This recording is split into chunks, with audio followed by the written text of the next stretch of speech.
And good evening, and welcome again to After Service, a production, that sounds so cheesy, of Open Door Community Good evening. I'm Church. glad everybody's joining us. I'm glad you're joining us, Joe. How has your week been going so far?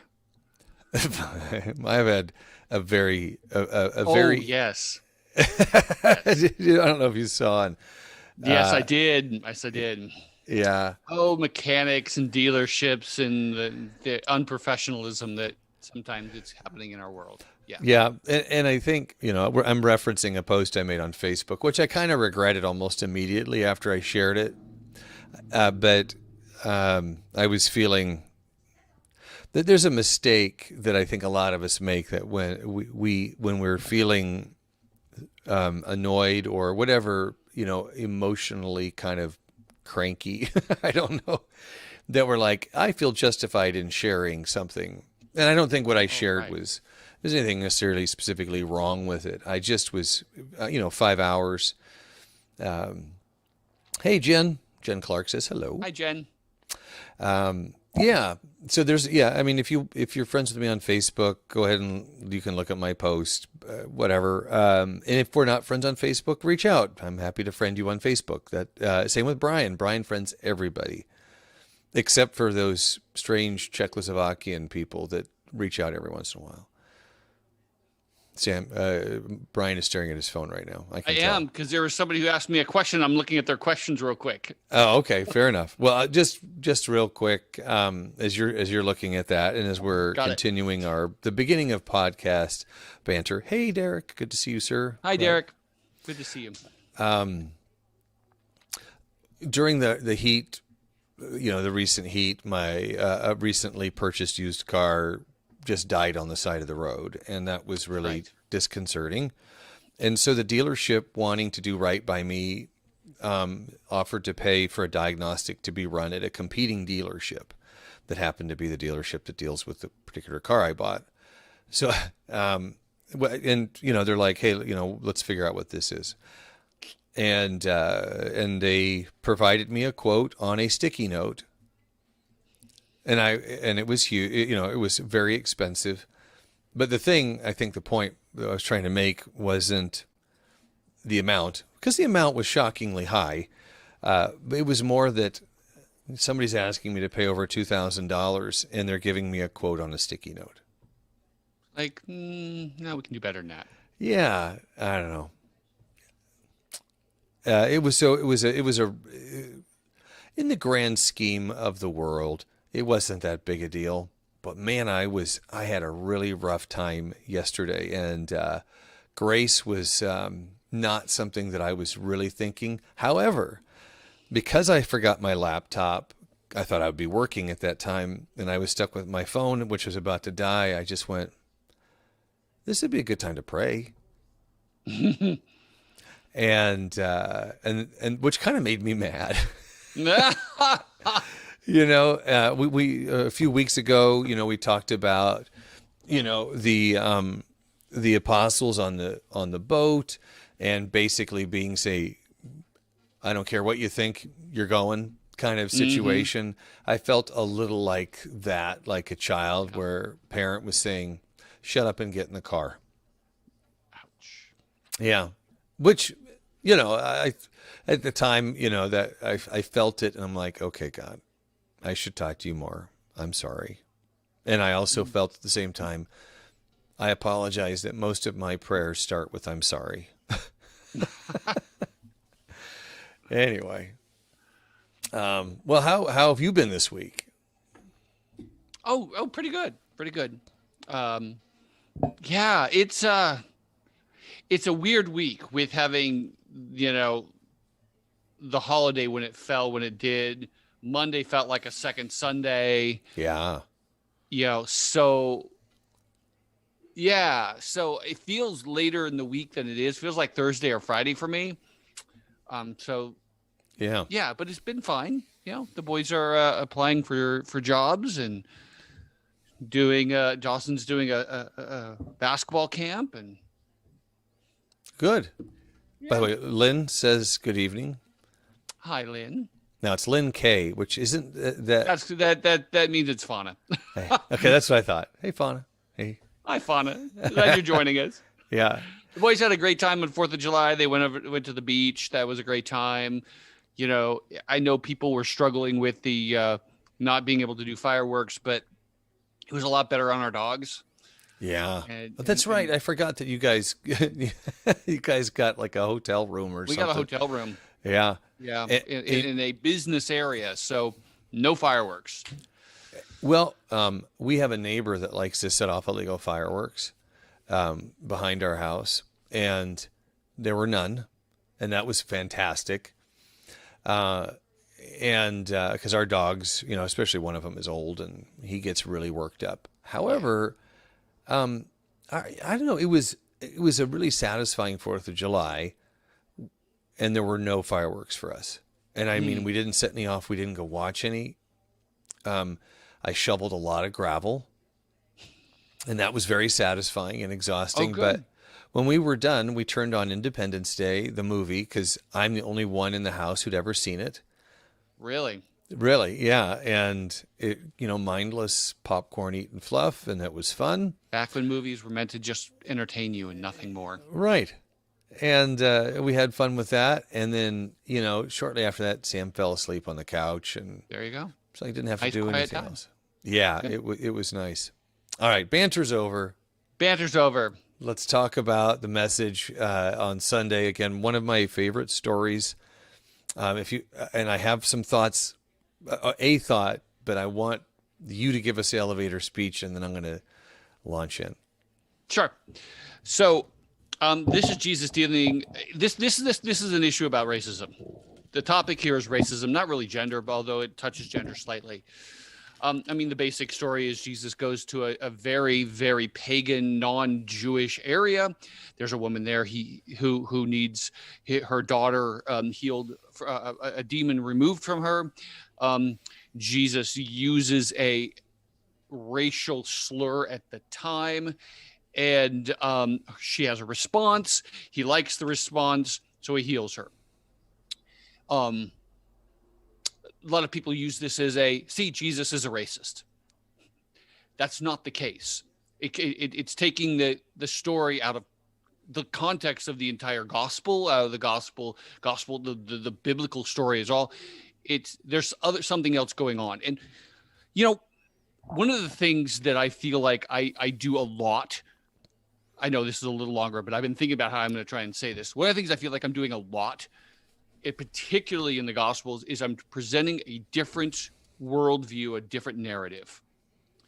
And in our worldview, our current culture, status and privilege has everything to do with external things like your gender, your race, your achievements, how good you look, all of these sort of things. And Jesus is saying, in the kingdom of God, those things are not erased, but they just aren't the basis for how I'm going to bless you.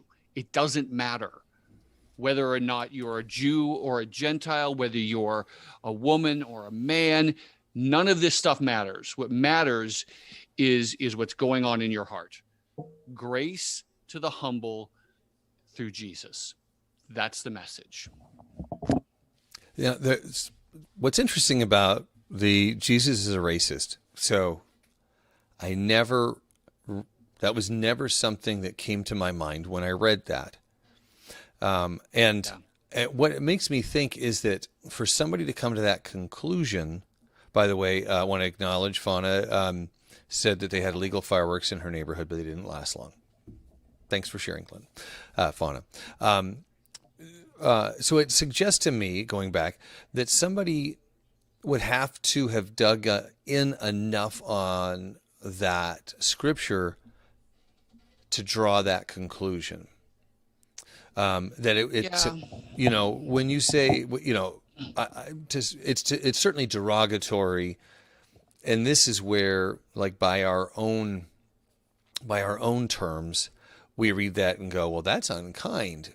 But does it fall in the category of racist? Well, not in our current context. You got to know something about the Bible. Yes. Right. But yes.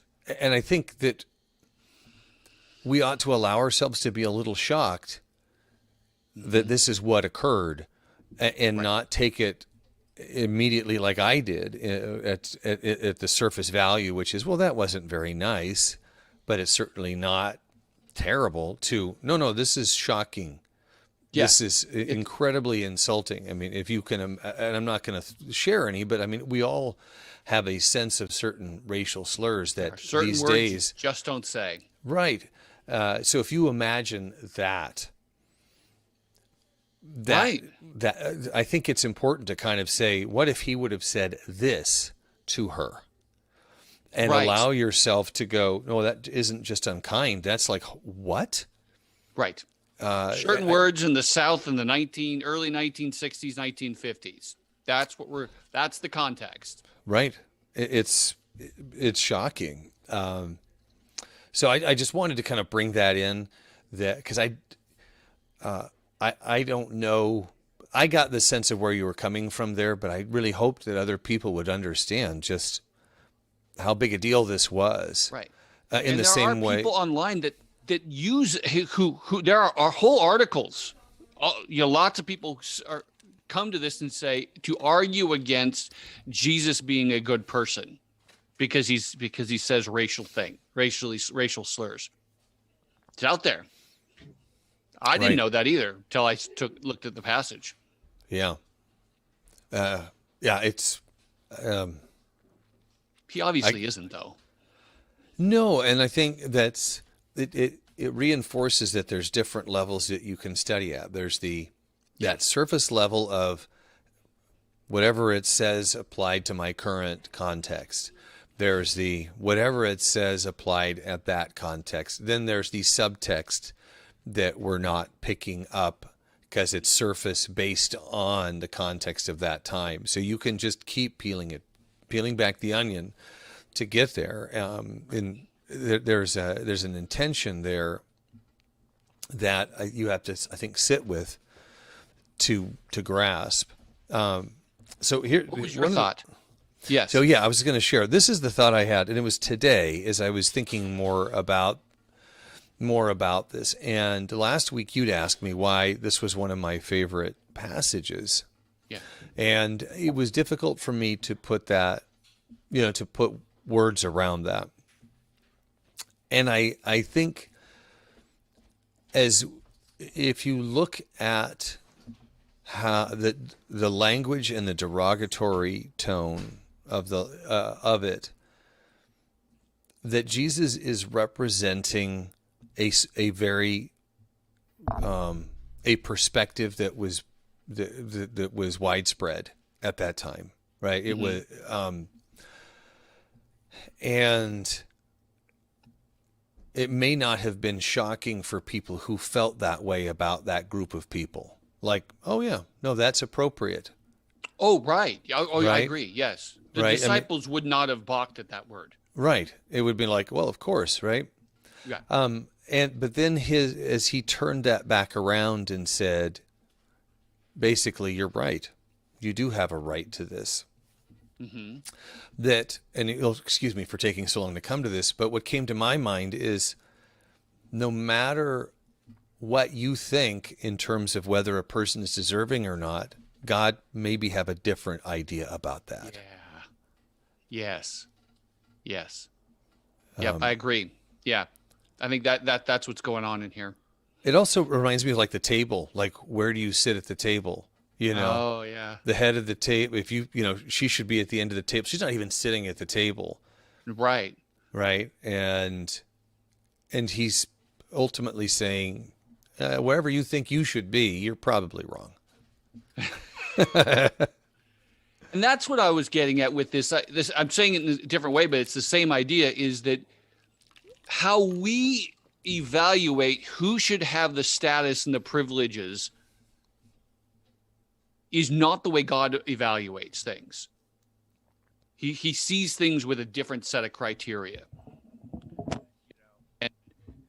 And for our culture, it has to do with, like I said,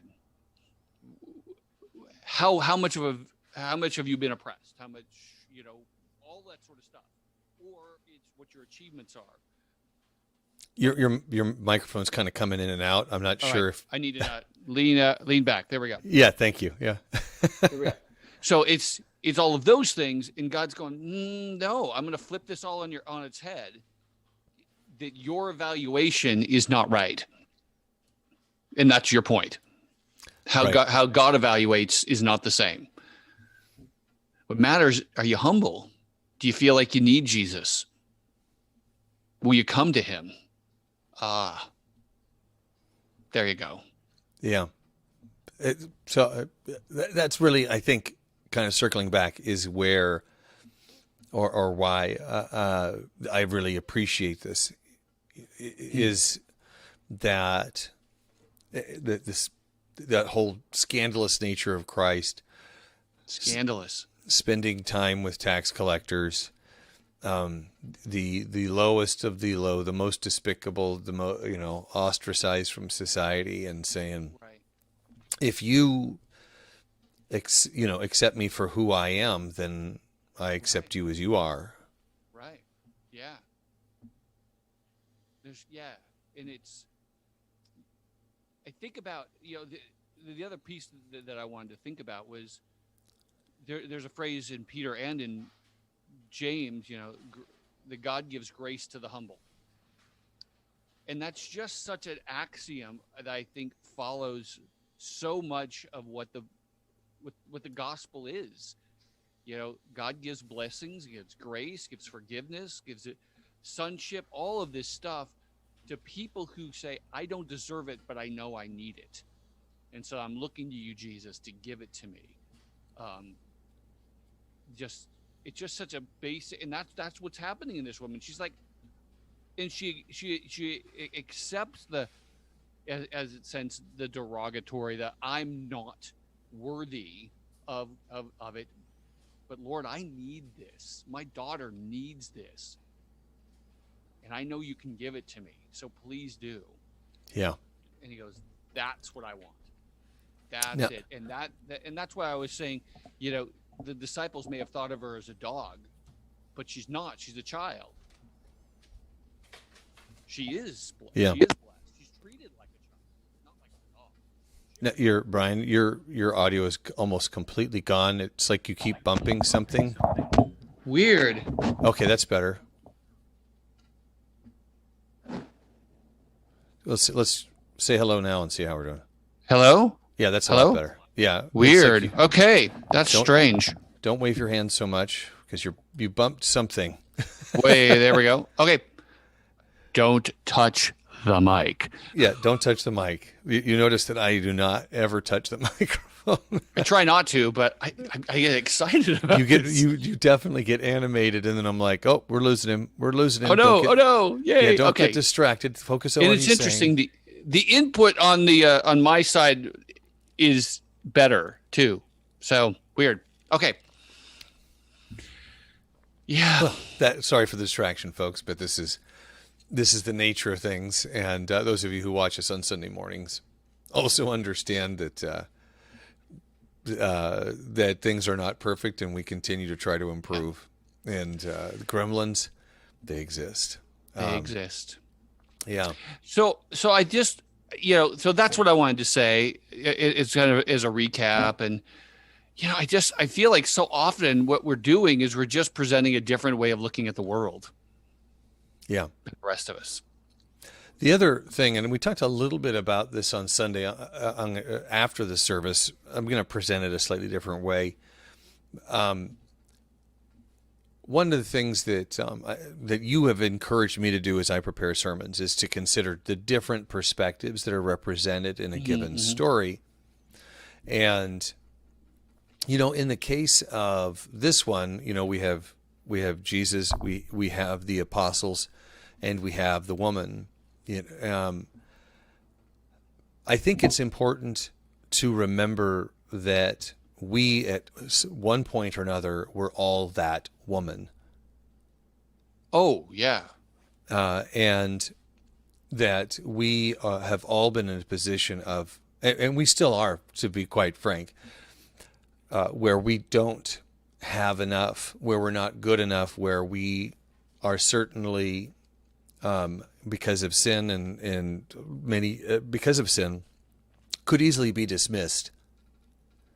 And that we need to remember that that's part of our heritage, is that we are not worthy, and yet we have been given this enormous gift, so that we don't withhold that gift from other people based on what we think they are worthy of. And there's a lot of examples in our current culture that I don't need to necessarily go into, but there is that sense of, well, that the comparison, well, at least I'm better than that person. And when I look like greed. Greed is something that I think a lot about. That when somebody has something, they have enough, and yet when the opportunity comes to take more, they do. Yeah. Here's a silly example. Sam's going to summer school. They offer lunches to kids who want to take them, right? Well, Sam doesn't need those lunches, but he brought one home yesterday.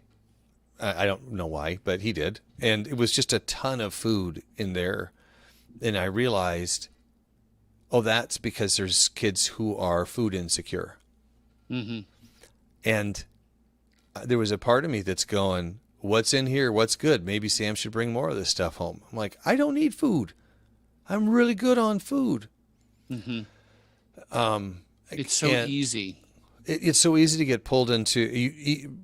I remember, when when you were in school and you guys were cutting back so much, you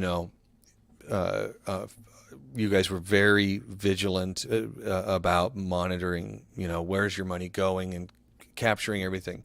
And I remember you said it's really difficult to keep that up when you don't have to do that anymore.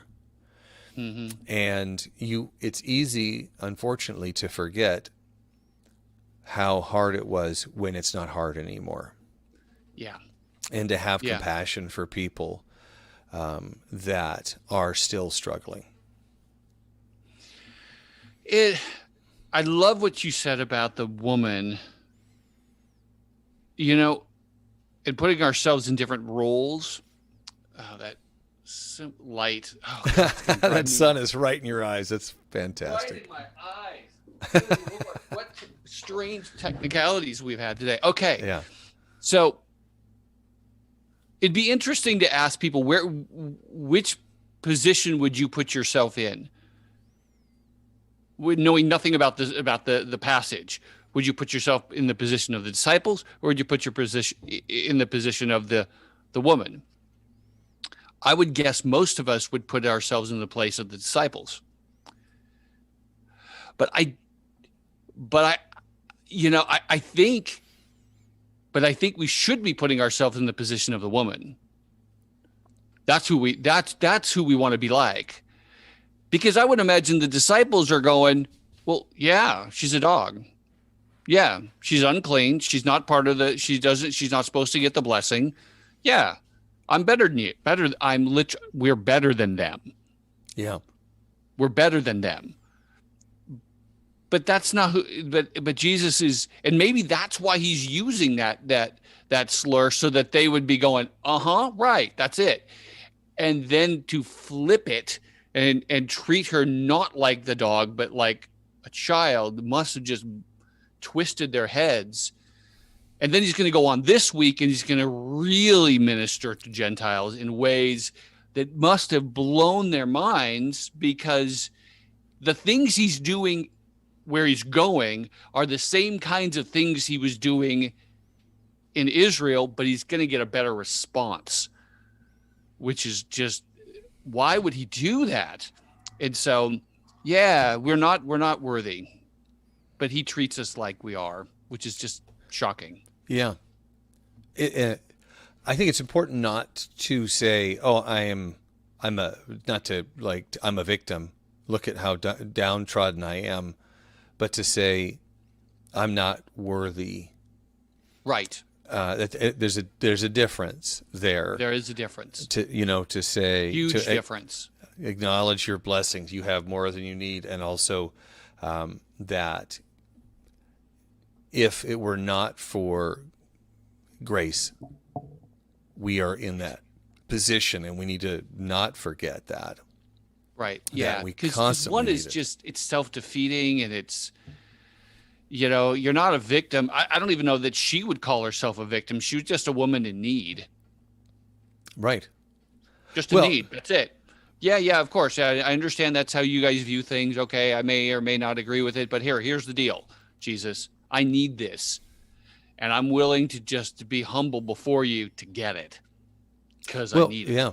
We talked about this before the service, that her pursuit of the healing was relentless, Relentless. right? She was like, "Listen, I don't care that you keep saying no. Right. I'm here saying I'll take whatever. Right. You I'll know, take whatever. yeah. Don't even the Yeah. the dogs get the scraps. Like, you should give me something. Something. Yeah. Believing Knock in on the his door. goodness, believing in his power, and going. And so I think that's the message is we worry so much about being worthy, and we just need to go, I'm not, but shockingly I'm still loved just as I am. And that's good enough. Yeah. No, I love the story. I love it. I hope people appreciate it as much as I did. And you mentioned questions. Were there questions that people had brought up that you wanted to Just discuss? more kind of talking about these kinds of things. I don't think they were yeah. Yeah, I think we kind of touched on those. I think we touched on the same ideas. Yeah. That, Jesus is challenging her faith to help bring it out. Challenge or testing in the sense of not in the sense of proving what's not there, but proving what is there. Yeah. Just kind of to reveal. When the Bible talks about testing of our faith, that's what they mean. It means showing that a diamond is a diamond and not fool's fool. It's Yeah. not zirconium. Something I would enjoy is taking some of these stories from Mark that are a third party coming and requesting healing on the part of another party. Mm-hmm. That there's all these stories. This is one. We have the guys on the roof who bring their buddy up. We have all of a sudden One next week. This coming week. It's the same thing. They bring the blind, the dumb and deaf person. Right. But to set these people next to each other and say, here's a person who is like Jairus. Jairus? Yeah. Jairus. I don't know. Jairus. I hear it 5 different ways. Like he's got money, he's got prestige, and how does Christ? He still saves, brings his daughter back, but how does he respond to that situation? How does he respond to the woman that we just learned about? The centurion and his servant, and then next week there's different responses to be studied as It'd be interesting, wouldn't it? Yeah. What do they have in common? What are the differences? Why do we suppose that Christ responded differently to each of those? Yeah. That would be an interesting study. We should do that. Maybe next week we'll look at that. All right. I don't know. Well, I don't have anything else. Do you have anything else to share with folks? Nope. That's about it. Like I said, we're just amazed at the amazing grace of Jesus. So, and we're gonna see his compassion this coming week. So make sure if you have the opportunity to do so, join us online or join us in person on Sunday, 10:30 on Sunday. And if you can't join us then, look for it online. And it'll be on YouTube and Facebook, and you can go back and watch those. Each Wednesday we come back and we discuss those, and it's great if you have the context of having watched the message ahead of time. So, and throw us a question. yeah, we love to respond to your questions, in so much as we are capable on the fly of doing so. Yeah. All right. Well, folks, I God bless hope you have a everybody. great night. And I have nachos coming from the local Mexican place. I'm very excited. All right. You have a good night, everybody. All right. Take care, guys.